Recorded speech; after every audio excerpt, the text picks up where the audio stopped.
Hey guys, what's going on? Steven back again. So, another awesome episode last night. Let's go over it, let's talk about it. Then we can get into episode 3's trailer and then try to break it all down. So, episode starting with Dany meeting Tyrion and Varys, basically thanking Varys for helping secure Dorne and House Tyrell as allies, but then shifting focus and start questioning about Varys' trustworthiness due to him serving many different kings. She does put him on notice, saying, hey, if you betray me, I am going to burn you alive. And in the world of Game of Thrones, you really don't know who you can fully trust. Then we have Melisandre showing up at Dragonstone, talking about the whole prophecy of the prince who was promised, the hero who will bring an end to the long night. Melisandre says she believes Dany has a role to play in fulfilling the prophecy, as does Jon, who she suggests summoned down to Dragonstone to tell her about the threat that is happening north of the wall. Tyrion does end up vouching for Jon, saying, hey, I trust Jon, he's a good guy and everything like that. And he would be a very important ally to have against Cersei, because he does have the whole backing of the North, also the wildlings as well. Then we have Dany ending up agreeing to it, telling Tyrion, all right, send a raven, invite him down here, and bend the knee. Kind of like a Stannis thing. You're either going to bend the knee or you're going to be destroyed. Then we have Dany meeting with, I guess, her small council, I guess you can call it. Aria, Olenna, Yara, Theon. I did like how Tyrion did bring up to Aria about Marcella being poisoned and stuff like that. Why'd you do it and stuff like that, causing a little tension right there. She was just an innocent child. You didn't need to poison her and kill her. So that was pretty cool that they brought that up, a little tension right there between those two. Then also we had back at Winterfell, Jon receiving Tyrion's invitation to Dragonstone. Of course, everybody there is objecting to it, saying, hey, it's too dangerous, it could be a trap, don't go. And then, of course, Sir Davos pointing out, hey, dragonfire, very powerful weapon right there. Then, of course, Jon gets another message from Samwell, telling him about the giant mountain of dragonglass beneath the Dragonstone, which, of course, they do need. So Jon tells all the lords about this huge mountain of dragonglass, and they still protest, saying don't go, it's trapped. But Jon ends up saying hey, I'm going, we need this dragonglass, we need these allies, we need these allies for the White Walkers. And kind of funny, Dany kind of needs Jon as an ally against Cersei and stuff like that. So kind of cool, each to their own. So either way, Jon is going down there. Dragonstone, I think that'll be very interesting because Sir Davos is going with him. And I'm pretty sure Melisandre is still going to be at Dragonstone. And I think that is going to be a very interesting confrontation. I'm sure Sir Davos still has, some hatred towards her for what she did to, Shireen and everything like that. So that will be very interesting to see how that plays out, because the last time they saw each other, it didn't end well. Jon banished her, so that will be very interesting. Then moving on, we got Cersei basically doing a little fear-mongering to the other lords, telling about Dany's army and stuff like that, coming to, raid and burn down your villages and stuff like that, trying to do a little fear-mongering, basically. Then we also had Cersei visiting the catacombs beneath Red Keep with Qyburn, who basically shows off, talking about Dany's dragons can be killed and stuff like that. I like how he did bring up about one of the dragons almost being killed, back when they were in the arena and everything like that, and the Harpies were throwing spears at it and stuff like that. And he does show off a giant bolt thrower and stuff like that, which does go through the skull of Balerion. So that will be very interesting. I can't wait to see that come into play. I think I most likely have a feeling that Dany will lose one dragon to that bolt thrower. I think she will lose another dragon to the Night King, and I'm not sure what is going to happen to the third one. But either way, that will be very interesting to see. Then, of course, we're back at the Citadel.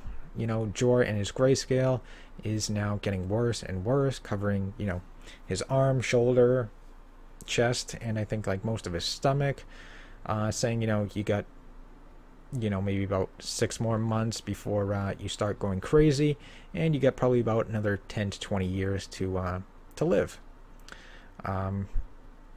And then, of course, Sam tries to do what he can, discovers a treatment for grayscale, but of course the other maester tells them the treatment is too dangerous and has been banned.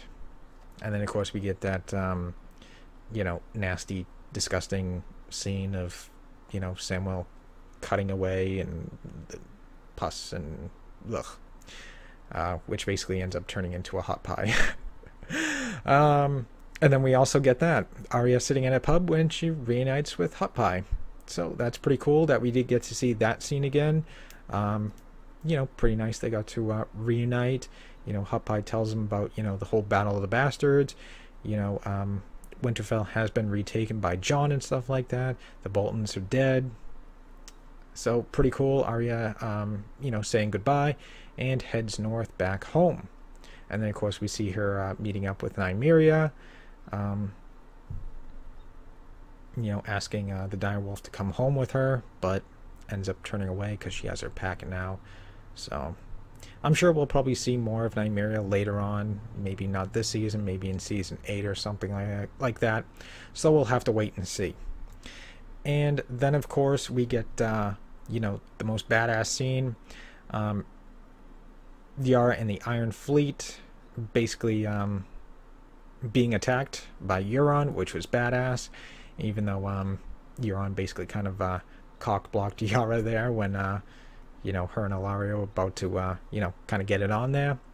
So cock-blocking Euron comes in with his fleet. Badass scene. You know, he comes in like a boss on that huge, like, skull-looking drawbridge, crushing and killing one of the guys. That was awesome. I don't know, I always like the unique characters and stuff like that that use unique weapons. You know, Euron's using an axe. Oberyn used, you know, like a giant, what was it, like a spear or a pole arm. You know, I always like the characters that used unique weapons. Like, everybody uses a sword. Pretty much everybody uses a sword. Nobody really uses axes or pole arms or things like that. So, I don't know, I kind of like that. You know, people using different weapons. But anyways, you know, Euron attacking the fleet. That was awesome. You know, he kills one of the Sand Snakes, I believe. Obara gets killed, and I think he ends up taking Alaria, and I can't remember the other one's name, as prisoner, or, you know, his soldiers take them as prisoner. And then we get the famous scene, you know, where Euron basically captures Yara, putting you know, the axe to her throat, you know, basically taunting Theon, you know, hey, what are you gonna do? Come and get me, you know, you're weak, you know. And you know, Theon basically loses it, drops his sword, and jumps overboard, swimming away. I mean, seriously, in all honesty, what could he have done? I think at that point, everybody on his ship was dead. You know, Yara was captured, so I mean, really, what's he gonna do? I think one of the scenes showed, like, his men, you know, basically being finished off and killed and stuff like that. So I mean, in all honesty, there was really nothing he could do. What could he do? I mean, all his men was dead. It was basically, I think, him and Yara on that ship. I mean, I'm sure Euron's men would have killed him. Even if he tried to get close to Euron, he probably just would have killed Yara right then and there. So, I mean, really, there's nothing that, you know, he really could have done. I mean, he would have got cut down and killed, you know, simply, very easily. So I think really jumping overboard and swimming away was probably the best bet, because now you have someone who can go back and inform, you know, Tyrion and stuff like that, and Dany, saying, you know, hey, Euron is now with Cersei, our fleet got attacked, you know, our ships are gone. Yara's captured. Alaria's captured. So at least you have someone surviving, who can relay some information. Because, I mean, if not, I'm sure your plan's going to go to shit. Okay, what just happened? Why is nobody attacking King's Landing? What happened to the rest of our fleet? Where's Dorne? Where's, the Greyjoys? Where's the Greyjoy fleet? So, I mean, nothing else really Theon really could have done in that situation. But either way, still a badass scene. Badass episode. I like that whole naval battle. That was awesome. Euron's completely a beast. He's awesome. And, yeah, just overall great episode. Kind of look forward to seeing more of Euron. Totally crazy and badass character. So either way, good episode. I liked it a lot. Now let's get on to episode 3's trailer and see what we got. I was born to rule the Seven Kingdoms, and I will. The war's already begun. I've drawn first blood. Cersei will be ready. They know we're coming.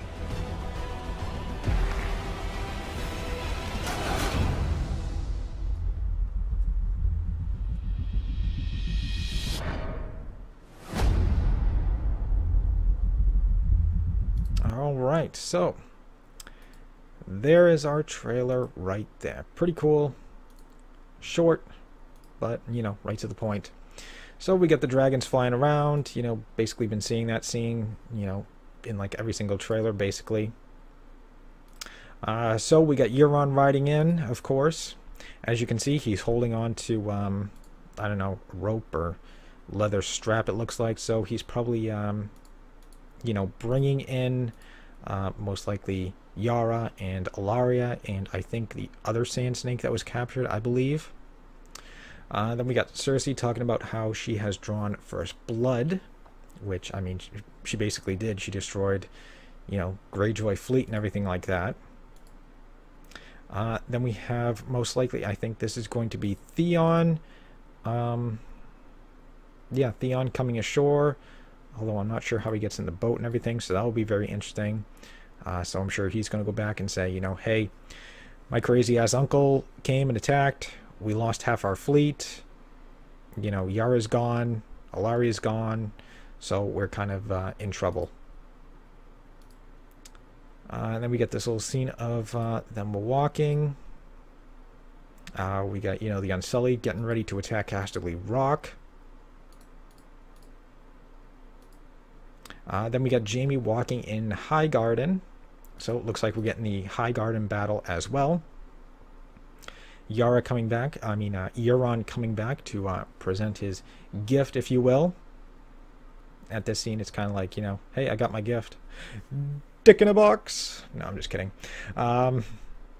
It looks like the prisoners are, got their heads covered and stuff like that. So I'm sure they're going to do some sort of reveal, like, ta-da!